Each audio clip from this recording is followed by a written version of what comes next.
Hi అండి, అందరికీ నమస్కారం. అమ్మూస్ కిచెన్ కి స్వాగతం. నేను ఈరోజు మీకోసం శనగకాకు పచ్చడి చేస్తున్నాను. మీరు కూడా ట్రై చేయండి. నచ్చితే షేర్ చేయండి, లైక్ చేయండి, సబ్స్క్రైబ్ చేయండి. స్టవ్ వెలిగించుకొని చిన్న కడాయి పెట్టుకుందాము. ఆయిల్ లేకుండా జీలకర్ర వేపుకొని ప్లేట్లోకి తీసుకుందాము. ఇప్పుడు ధనియాలు వేసుకొని అవి కూడా ప్లేట్లోకి తీసుకొని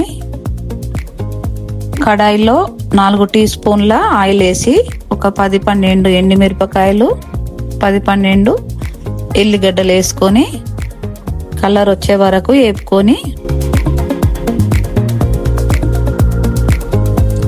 ప్లేట్లోకి తీసుకుందాము.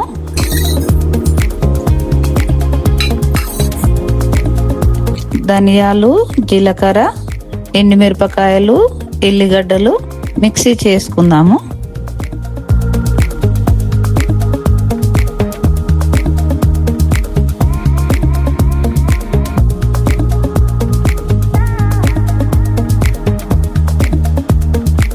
ఒక హాఫ్ టీ స్పూన్ సాల్ట్,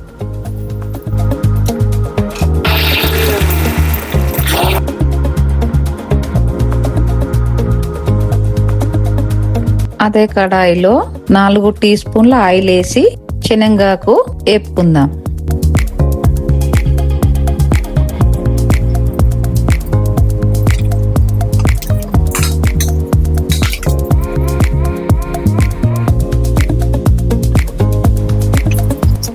ఇది వేగిపోయిందండి.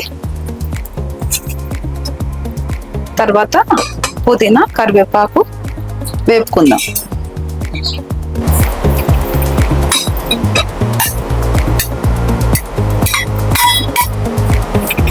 కొంచెం టైం పడుతుంది, మాడకుండా నిదానంగా వేపుకోవాలి.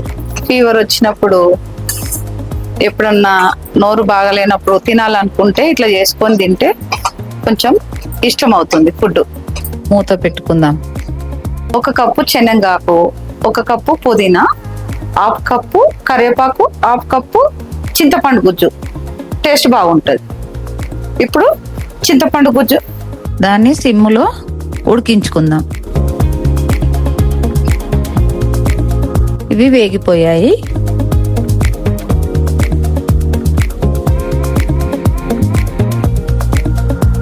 ప్లేట్లోకి తీసుకుందాం.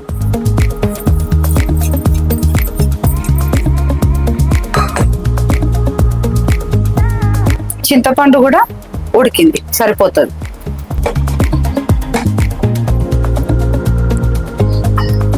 స్టవ్ ఆఫ్ చేసి గిన్నెలోకి తీసుకుందాం. మనం ముందుగా మిర్చీలు, ధనియా, జీలకర్ర అన్ని మిక్స్ చేసుకున్న దానిలోనే శనగకాకు, కరివేపాకు, సాల్ట్ ఒక 2 చెంచాలు,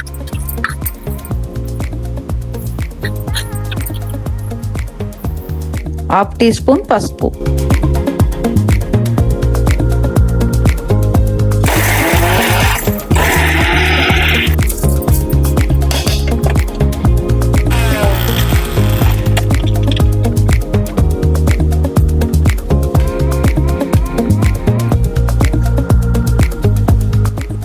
ఇందులోనే చింతపండు గుజ్జు,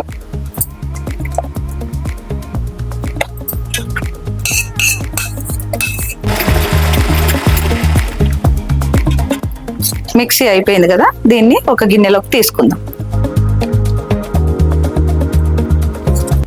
తీసుకొని తాలింపు పెట్టేసుకుందాం.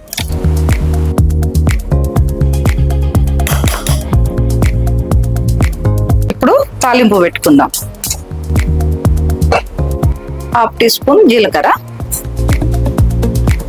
1/2 టీ స్పూన్ ఆవాలు,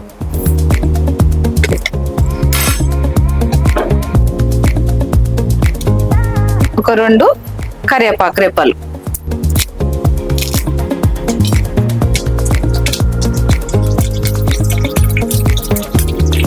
హాఫ్ టీ స్పూన్ పసుపు. ఇప్పుడు ఇందులో కలిపేసుకుందాం. శనగాకు పచ్చడి రెడీ.